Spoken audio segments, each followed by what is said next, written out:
Baik, yang terlihat itu adalah beton. Dia lontar bismillah ya Allahu Akbar. Kalau Anda masih melihat pelajaran kita yang lalu, hakikat yang dilempar sifat-sifat buruknya.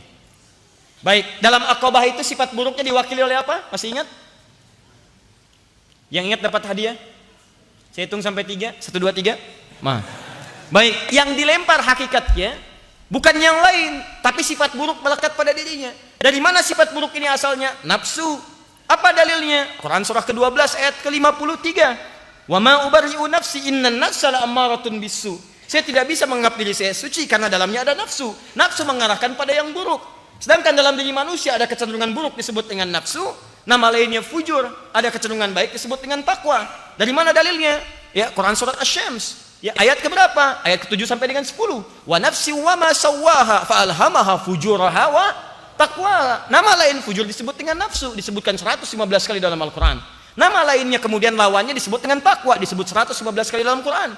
Takwa didorong oleh malaikat, disebut 88 kali di Quran. Nafsu didorong oleh setan, disebut 88 kali dalam Al-Quran. Dari mana taunya setan mendorong nafsu? Di Quran surah keempat An-Nisa, dari ayat 117 sampai dengan ayat 119-nya. Ya, awas, saya akan mengambil dari mereka, ya Allah izinkan nasiban mafruḍa, bagian tertentu yang akan saya goda. Wala udhillannahum wala umanniyannahum, saya akan sesatkan dengan memberikan was-was pada tempat ini, dan saya berikan dia senang berangan-angan, berhayal. Hayal. Kalau saya sekarang berada di Arafah, ya Allah saya akan bermohon. Haji aja belum, tanggal 9 aja belum, dia sudah membayangkan di Arafah, berhayal. Sehingga lupa ketika dia berhayal, waktu maghrib lewat, habis, dan seterusnya. Itu bagian yang diambil. Nah, Aqabah, saya katakan berulang kali, ini mewakili gambaran bahwa ada sesuatu yang besar berpengaruh, gambaran dari nafsu. Di sana melempar, sini lempar. Apa hubungan dengan orang kurban? Saat berkurban itu yang disembelih apa? Kambing. Kambing itu apa? Hewan. Ya. Lihat, saya ulang. Yang disembelih apa? Hewan. Sudah lihat ke saya, kencang lagi, hewan. Semoga Allah ampuni kita semua ya. Sini. Hewan.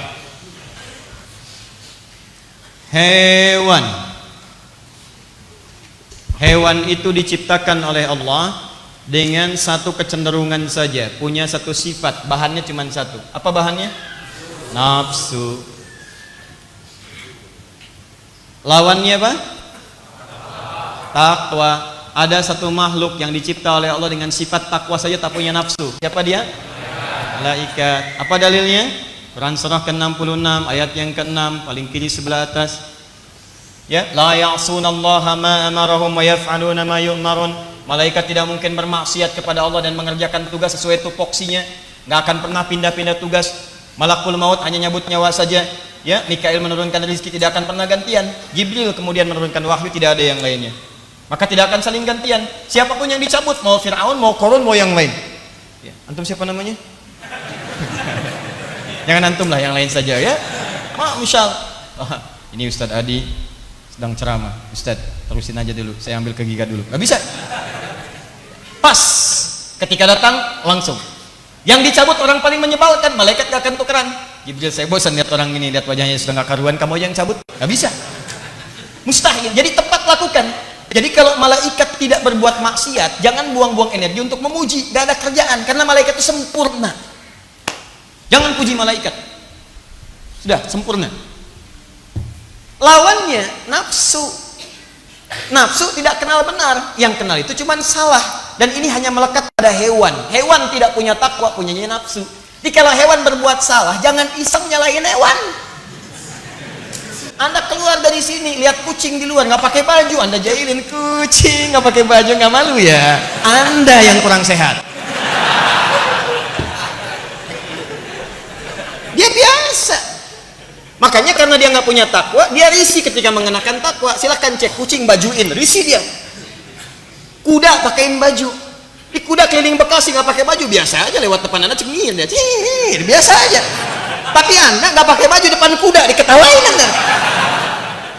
Jelas ya? Jadi kalau cuma masalah lepas melepas, binatang lebih jagoan. Makanya jangan coba lepas aurat dah. Kalau cuma seperti itu, hewan lebih jagoan. Anda kalah, jangan bersaing dengan hewan. Nah persoalannya, ini dikumpulkan jadi satu. Nafsu dengan takwa nyatu jadi satu. Ketika dikumpulkan jadi makhluk baru namanya manusia. Punya kecenderungan baik, punya dorongan untuk berbuat salah. Ketika dia naik ada dorongan kebaikan. Ketika naik maka dia lebih daripada malaikat. Kenapa? Karena malaikat ketika akan baik dia nggak punya perjuangan, nggak ada nafsunya. Kalau malaikat zikir, Quran surah kedua ayat 30, wa nahnu nusabbihu bihamdika wa nuqaddisu lak. Kami bertasbih, bertahmid, bertakbir, bertakdis kepadamu ya Allah. Biasa karena nggak ada nafsu. Ya kita mau takbir ada godaan. Allahu akbar, pengen sholat, begitu berangkat lewat tek tek tek tek tek tek tek tek. Wah, Masya Allah. Nafsu. Ayo ke masjid, lewat tek tek. Mau kemana Pak? Ke masjid sholat nomor 2 Pak, nomor 1. Masuk. Mau tahajud malam, kalau malaikat sholat tuh biasa. Anda malam-malam mau sholat, muncul bola, ya macam-macam lagi, yang lainnya lagi dan seterusnya. Ini yang tidak mudah. Paham? Jadi begitu ini naik, dia lebih dari malaikat. Tapi persoalannya, ketika Anda bertindak memanjakan nafsu, maka Anda bisa lebih rendah daripada hewan. Apa pasalnya? Pasalnya adalah karena Anda punya rem takwa, hewan tidak punya. Makanya diberikan oleh Allah kecenderungan berbuat baik dalam diri setiap manusia. Kalau nggak percaya silahkan ya, silahkan cek. Ketika Anda mengerjakan satu yang salah, perbuatan itu buruk, maka hati Anda otomatis akan mengingkarinya. Anda keluar dari sini, coba aja pakai sendal orang lain. Tapi tidak dibawa pulang, coba pakai dulu begini. Begitu Anda akan masukkan ke sendal orang lain, maka hati kecil Anda akan mengatakan itu bukan punya kamu. Lepaskan itu. Paham? Nah, kadang dalam keseharian tidak sedikit takwa ini dikalahkan, ini masuk naik ke atas nafsu ini, sedangkan nafsu punya hewan. Maka disimbolkanlah kemudian dalam 10 Dzulhijjah kita mesti ini sembelih. Sifat apa yang dominan? Coba lihat kambing. Kenapa kambing kemudian yang dipotong? Ada beberapa ulama yang spesifik menerangkan dengan detail. Kenapa bukan ayam? Kenapa bukan ini? Kenapa bukan itu? Kenapa hewan-hewan ini? Nanti dalam kajian spesifik ada makna-maknanya. Tapi yang ingin saya tekankan secara langsung adalah kita simpan dulu makna ini, kita fokus pada satu bahasan yang paling inti. Dalam sembelihan itu, sebetulnya sebelum disembelih kita harus merenungkan nafsu apa, sifat hewani apa yang paling dominan, yang seringkali melekat pada diri kita sehingga jauh dari Allah Subhanahu wa taala. Tanggal 9 itulah bagi yang berkorban dia puasa. Kalau saat tidak berpuasa karena alasan lain dia merenung apa yang kurang-kurang. Rinci. Maka ketika besoknya tiba, tanggal 10, di sana melontar, di sini nyembelih. Perhatikan. Yang melontar, dia mengucapkan lafaz yang sama dengan yang menyembelih. Di sana bismillah, ya Allahu Akbar, saya tanya pada Anda, saat menyembelih, kalimat apa yang diucapkan? Sama persis. Makanya disarankan kalau bisa menyembelih sendiri. Tak mampu menyembelih sendiri, wakilkan pada orang lain, Anda saksikan penyembelihannya. Sehingga tahu. Kalau tidak ketahuan korban saya ya Ustaz, diarahkan ke tempat-tempat lain di sana, tanyakan kapan korban saya disembelih. Kapan? Walaupun saya tidak menyaksikannya. Maka saat waktu disembelih itu duduk Anda menghadap ke arah kiblat. Begitu itu disembelih rasakan, mohon kepada Allah. Kalau Anda melihat langsung, itulah sifat kotor Anda, hewannya Anda, nafsu Anda seketika disembelih supaya hilang, gugur dari dalam diri Anda. Makanya ketika selesai disembelih, Anda berdoa lagi, doanya sama persis dengan doa orang yang lontar jumrah di sana. Belum selesai menghadap ke arah kiblat. Ini doanya. Lalu Anda bacakan inni wajjahtu wajhiya lilladzi fataras samawati wal arda hanifan muslima wa ma ana minal musyrikin. Innas salati wa mahyaya wa mamati lillahi rabbil alamin. La syarika lahu wa bidzalika umirtu wa ana minal muslimin atau wa ana awwalul muslimin.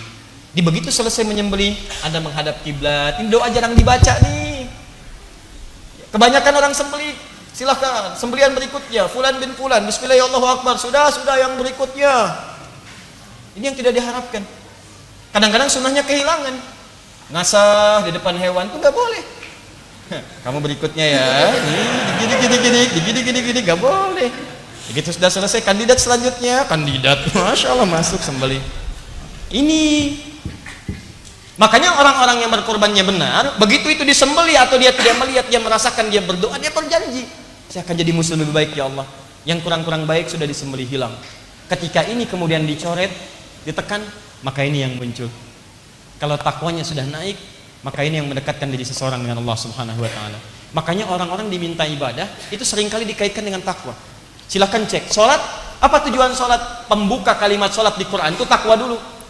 Yang sholat itu cuma orang takwa. Quran surah kedua ayat 2 dan 3. Dzalikal kitabu la raiba fihi hudal lil.